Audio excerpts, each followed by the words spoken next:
Salam, bertemu lagi kita semua. Selamat menikmati video kami. Mohon maaf jika kami ada salah. Semoga kita baik-baik saja. Salam. Sekarang masuk ke video. Arsilan, tentu saja kemungkinan tidak asing di telinga kita terlebih bagi para orang-orang yang pernah mendengarnya. Disebutkan menurut informasi yang beredar bahwa Arsilan adalah salah satu staf rumah tangga yang bekerja di kediaman resmi Presiden Soekarno di Jalan Pegangsaan Timur 56, Jakarta, pada masa menjelang kemerdekaan Republik Indonesia. Arsilan bukan tokoh publik yang terkenal seperti para pemimpin bangsa, tetapi memiliki peran signifikan sebagai saksi langsung sekaligus pelaku pendukung dalam momen bersejarah pembacaan teks proklamasi pada tanggal 17 Agustus tahun 1945. Sosok Arsilan mencerminkan kontribusi rakyat biasa yang turut mendukung suksesnya peristiwa monumental bangsa Indonesia. Kemudian menurut informasi yang beredar bahwa Arsilan berkontribusi dalam peristiwa bersejarah proklamasi kemerdekaan dengan cara mempersiapkan kebutuhan teknis dan logistik di rumah Soekarno yang digunakan sebagai lokasi pembacaan naskah proklamasi. Arsilan membantu menyiapkan ruang depan rumah, merapikan halaman, serta memastikan kelancaran kegiatan pada pagi hari tanggal 17 Agustus tahun 1945. Selain itu, Arsilan juga merupakan saksi mata yang menyaksikan langsung saat Presiden Soekarno membacakan naskah proklamasi didampingi oleh Muhammad Hatta dan Ahmad Subarjo. Arsilan menjadi bagian dari kalangan internal yang tidak banyak disebutkan dalam buku-buku sejarah, namun memiliki peran konkret di balik layar kemerdekaan Indonesia. Kemudian menurut informasi yang beredar bahwa kontribusi Arsilan berlangsung pada hari Jumat tanggal 17 Agustus tahun 1945. Beberapa jam sebelum dan saat berlangsungnya pembacaan proklamasi kemerdekaan Republik Indonesia, Arsilan sudah bekerja sejak dini hari membantu mempersiapkan segala keperluan di rumah Presiden Soekarno agar pembacaan naskah proklamasi dapat berjalan dengan tertib. Peristiwa bersejarah ini terjadi sekitar pukul 10 pagi waktu setempat. Kemudian menurut informasi yang beredar bahwa peristiwa ini berlangsung di kediaman pribadi Presiden Soekarno yang beralamat di Jalan Pegangsaan Timur nomor 56, Jakarta. Di halaman rumah inilah naskah proklamasi kemerdekaan dibacakan di hadapan para tokoh bangsa dan warga yang hadir. Arsilan berada di sekitar lokasi tersebut, menjalankan tugas rumah tangga dan mendukung kebutuhan teknis sebagai bagian dari keluarga staf rumah Presiden Soekarno. Kemudian menurut informasi yang beredar bahwa kehadiran Arsilan sebagai staf rumah tangga menjadi penting karena suasana persiapan pembacaan proklamasi bukanlah acara kenegaraan resmi, melainkan dilakukan dengan cara sederhana dan cepat. Oleh karena itu, tidak hanya tokoh nasional, tetapi juga para staf rumah tangga seperti Arsilan sangat diperlukan untuk memastikan kesiapan tempat dan kelancaran acara. Arsilan menjalankan tugasnya bukan karena perintah resmi, melainkan karena dorongan tanggung jawab dan semangat kebangsaan yang tercermin dari lingkungan kediaman proklamator.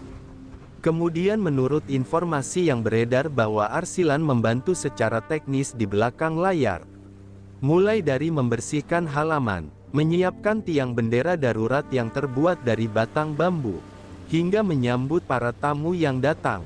Arsilan bekerja sama dengan staf lainnya dan kelompok pemuda seperti Sukarni, Yusuf Kunto, dan lain-lain yang berada di sekitar Presiden Soekarno saat itu. Arsilan menjadi saksi dari peristiwa bersejarah yang kini dikenang setiap tahun oleh seluruh rakyat Indonesia. Meski tidak banyak dicatat dalam buku sejarah populer, testimoni dan rekam jejak Arsilan tercatat dalam beberapa sumber lisan dan dokumentasi sejarah proklamasi, termasuk wawancara dan arsip kenegaraan. Arsilan adalah bukti nyata bahwa sejarah kemerdekaan Indonesia tidak hanya dibentuk oleh tokoh besar, tetapi juga oleh rakyat biasa yang bekerja dalam diam. Arsilan berperan sebagai staf rumah tangga Presiden Soekarno yang dengan tenang dan penuh dedikasi turut mendukung berlangsungnya peristiwa pembacaan proklamasi tanggal 17 Agustus tahun 1945. Perannya mencerminkan bahwa kemerdekaan adalah hasil dari gotong royong seluruh lapisan bangsa. Arsilan merupakan bagian dari jajaran staf rumah tangga Presiden Soekarno yang memiliki kedekatan fisik dan psikologis terhadap dinamika persiapan pembacaan proklamasi kemerdekaan Republik Indonesia pada tanggal 17 Agustus tahun 1945. Sebagai salah satu sosok yang berada di dalam lingkungan Rumah Pegangsaan Timur 56, Jakarta, Arsilan menyaksikan secara langsung denyut aktivitas tokoh-tokoh nasional yang tengah mempersiapkan momen paling bersejarah dalam perjalanan bangsa Indonesia. Kehadiran Arsilan tidak hanya sebatas petugas rumah tangga, tetapi menjadi bagian dari sistem pendukung logistik informal yang sangat vital dalam situasi darurat dan penuh ketegangan. Dalam struktur sosial politik masa itu, Arsilan mewakili kalangan rakyat kecil yang turut andil dalam perjuangan kemerdekaan melalui peran-peran domestik yang sering luput dari dokumentasi sejarah resmi.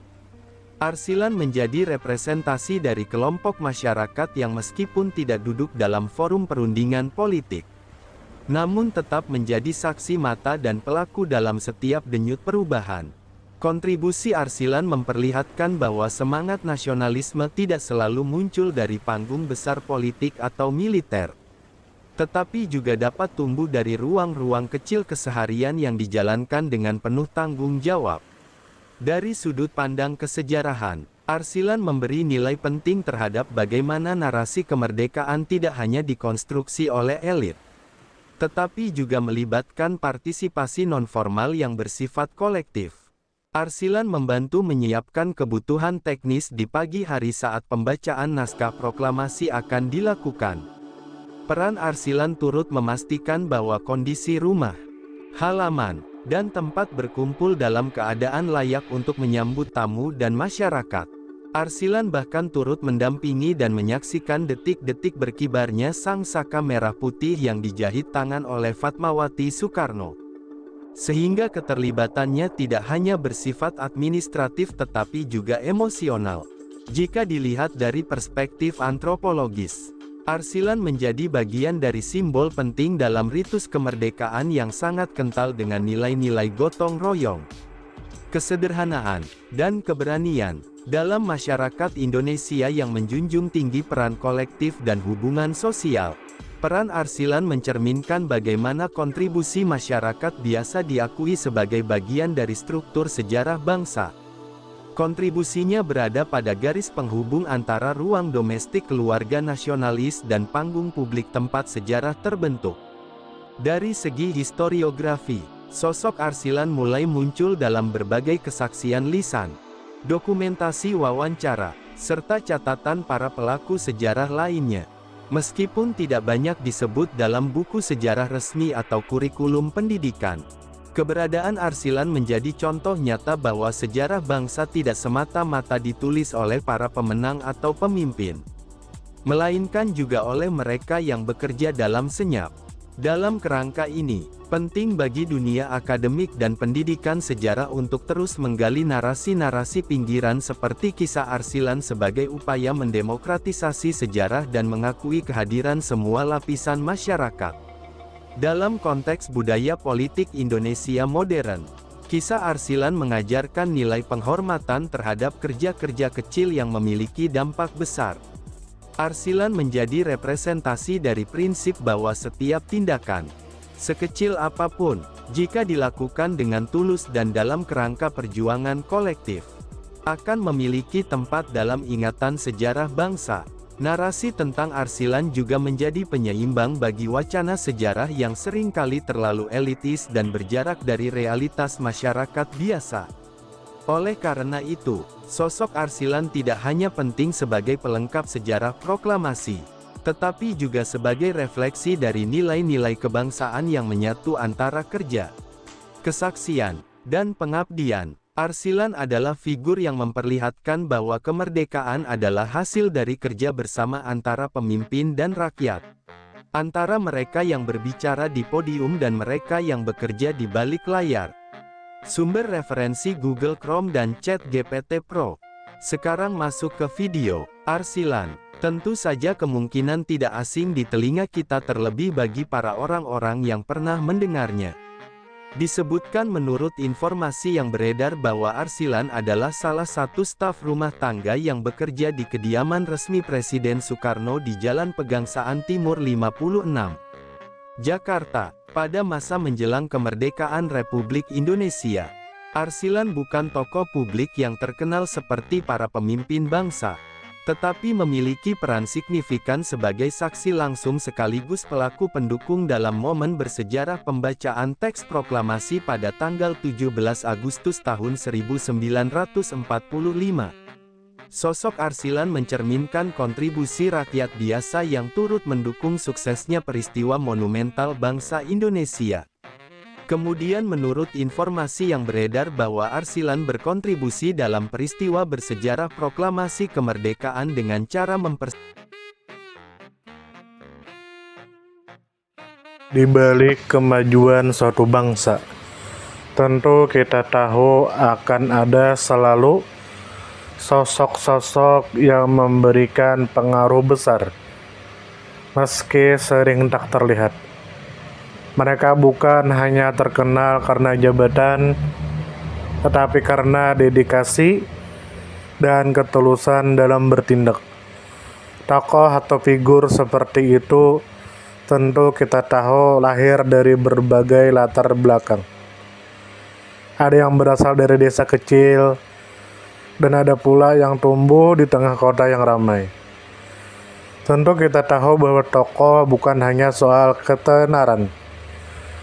Tokoh adalah tentang peran. Mereka bisa menjadi seorang guru yang sabar mendidik di pelosok negeri, atau seorang warga biasa yang peduli terhadap lingkungan dan konsisten menjaga kebersihan kampungnya. Semoga apa yang kami sampaikan bisa bermanfaat, menambah wawasan, dan jadi motivasi positif untuk kita semua. Dan tentunya semoga kita semua selalu diberikan kesehatan, selalu dilancarkan rezeki, selalu dimudahkan segala urusannya. Dan jika Anda mempunyai pertanyaan atau komentar atau saran, langsung saja tulis di kolom komentar. Kami sangat terbuka buat masukan yang membangun supaya kedepannya bisa lebih baik lagi. Jangan lupa like, share, subscribe biar Anda tidak ketinggalan konten-konten seru dan bermanfaat. Tetap semangat, jaga kesehatan, dan terus jadi versi terbaik dari diri Anda. Sampai berjumpa di video selanjutnya. Salam hangat dari kami semua, dan selamat beraktivitas. Jika ada salah kata atau penyampaian yang kurang pas, itu murni kami pribadi yang salah. Terima kasih banyak, mohon maaf yang sebesar-besarnya. Semoga kita dan orang tua kita masuk surga, amin. Salam damai.